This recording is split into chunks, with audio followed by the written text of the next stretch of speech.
বদরুল ইসলাম তিনি পেশায় একজন শিক্ষক। শিক্ষকতার মতো মহান এই পেশায় থেকে তাকে দেখা যাচ্ছে ভয়ঙ্কর এক অপরাধ সংঘটিত করতে।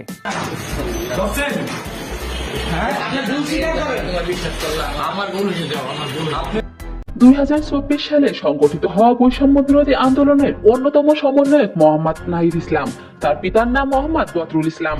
তিনি পেশায় একজন শিক্ষক। শিক্ষকতার মতো মহান পেশায় থেকে তাকে দেখা যাচ্ছে ভয়ঙ্কর এক অপরাধে সংগঠিত করতে। তার শিক্ষা প্রতিষ্ঠানের এক ছাত্রীকে লিফটের মতো একা পেয়ে চাপটে ধরে চুমু খেয়ে অনৈতিক কাজ করতে। চলুন আমরা ভিডিওটি দেখে নিই।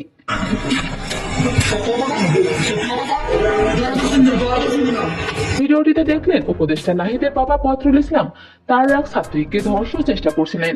এই অপরাধের জন্য নাহিদের দায় না থাকলেও তার দায়িত্ব আছে। যে অপরাধটি করেছে এই অপরাধ অবশ্যই ধর্ষণ পর্যায়ে পড়ে। ধর্ষণ বলতে আমরা জানি কাউকে তার ইচ্ছার বিরুদ্ধে গিয়ে সঙ্গ নেওয়ার জন্য বাধ্য করা। এই ঘটনাটি দেখে বোঝা যায় নাহিদের বাবা বদরুল ইসলাম এই অপরাধ এর আগেও একাধিকবার করেছেন। তিনি এই কাজে পারদর্শী। না হলে একজন শিক্ষক কিভাবে তার মেয়ের বয়সী ছাত্রীকে জাপটে ধরে চুমু খাওয়ানো অনৈতিক কাজ করেন? সে অনৈতিক কাজ ও চুমু খাওয়ার সিসিটিভি ফুটেজ আমার কাছে আছে, কিন্তু সামাজিক যোগাযোগ মাধ্যমে আমরা সবকিছু উপস্থাপন করতে পারি না। নাহিদ ইসলাম বৈষম্য বিরোধী ছাত্র আন্দোলনের পক্ষে দাঁড়িয়ে শিক্ষার্থীদের অত্যাচার নির্যাতন ইত্যাদির জন্য আজ উপদেষ্টা হয়েছেন। এখন প্রশ্ন উঠেছে তিনি তার বাবার বিচার করবেন কিনা।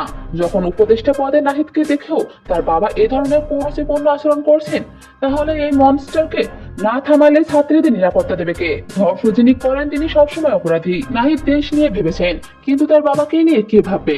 এখন কথা হচ্ছে আমরা পত্রিকা মারফত জেনেছি নাহিদ বিয়ে করেছেন। আমাদের অনুরোধ নাহিদ যেন তার স্ত্রীকে তার বাবার থেকে দূরে রাখেন।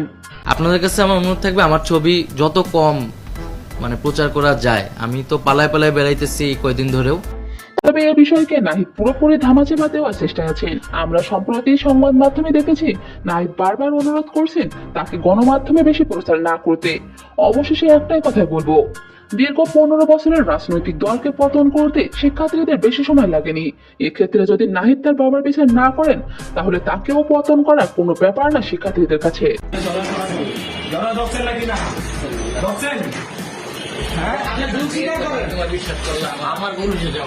আপনার